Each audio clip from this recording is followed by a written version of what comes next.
नमस्कार दोस्तों, आज हम mission of go to Satlok channel पर एक नई विषय पर वीडियो लाए हैं। आज का विषय है कि प्याज तथा लहसुन खा सकते हैं या नहीं। आज हम जानेंगे दो संतों के विचार। पहले संत है श्री अनिरुद्ध आचार्य जी, दूसरे संत है जगतगुरु तत्वदर्शी संत रामपाल जी महाराज। आइए जानते हैं। फैसला आपके हाथ में है। खाएं कि नहीं खाएं, प्याज खाएं कि नहीं खाएं। देखिए, लहसुन प्याज आप स्वाद के लिए मत खाइए, क्योंकि लहसुन प्याज क्यों नहीं खाना चाहिए इसका भी बहुत बड़ा कारण है। लहसुन प्याज तामसी है, खाने के बाद आलस्य अत्यधिक आता है।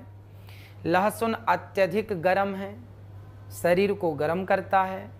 और साधक लोग जो साधना में लगे हैं वो इन चीज़ों से बचते हैं कि हमें भक्ति चाहिए ताकि हमारी इंद्रियां हमें परेशान ना करें, इसलिए वो तामसी जितने भी भोजन हैं, लहसुन प्याज इत्यादि, सबसे बचते हैं। परंतु आप और हम ठहरे गृहस्थी, कई बार हमें परिवार में शादी विवाह में ऐसी जगह जाना पड़ता है जहां लहसुन प्याज तो आज कॉमन है, चलता ही है, खाना पड़ता है। तो आपने कंठी पहन रखी है और मजबूरी में लहसुन प्याज खाएं तो कोई दिक्कत नहीं है, आप लहसुन प्याज खा सकते हैं। परिस्थिति प्रतिकूल हो तो, और अनुकूल हो तो फिर आप बिना लहसुन प्याज का खाइए। हाँ, कोशिश करिए कि लहसुन प्याज दवाई के तौर पे तो उपयोग करिए। सर्दी आवे तो ज़रूर लहसुन बच्चों को खिलाइए।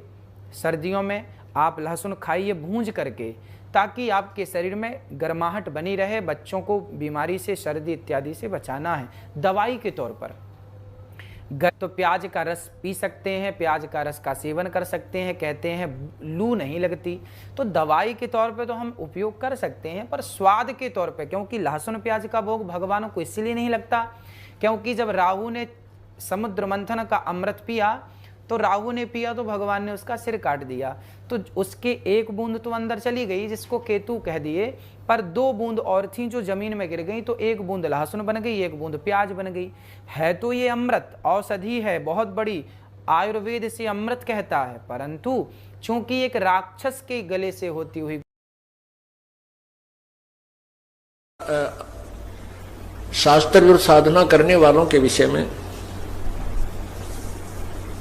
अंतर लागी है जीनी के माया मूल की सीनी, सूचित करें आसन योग, सत नाम बिना सब रोग, सत नाम बिना सब रोग।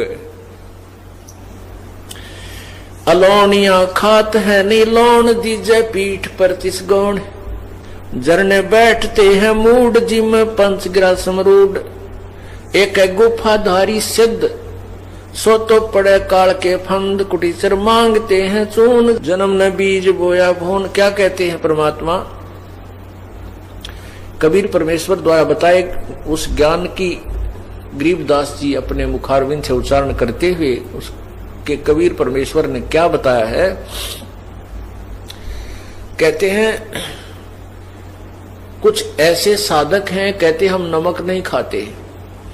कुछ ऐसे साधक हैं कि हम प्याज नहीं प्रयोग करते, हम लहसुन नहीं खाते, यानी कुछ उन्होंने विशेष अपने आप जो परहेज बनाए हुए हैं।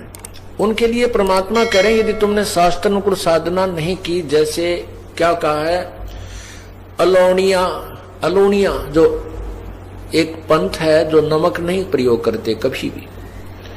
कहते हैं जो सतनाम नहीं, जिनके पास शास्त्र विरुद्ध साधना करते हैं और ये परहेज भी रखते हैं, और अगले जन्म में वो गधे बनेंगे और उनके ऊपर नमक के बोरे डाले जाएंगे, लदेंगे, और वो नमक फिर उसकी कमर के ऊपर टूटी हुई पीठ पर नमक ही लगेगा। और घाव पर नमक लगने से कितना कष्ट होता है।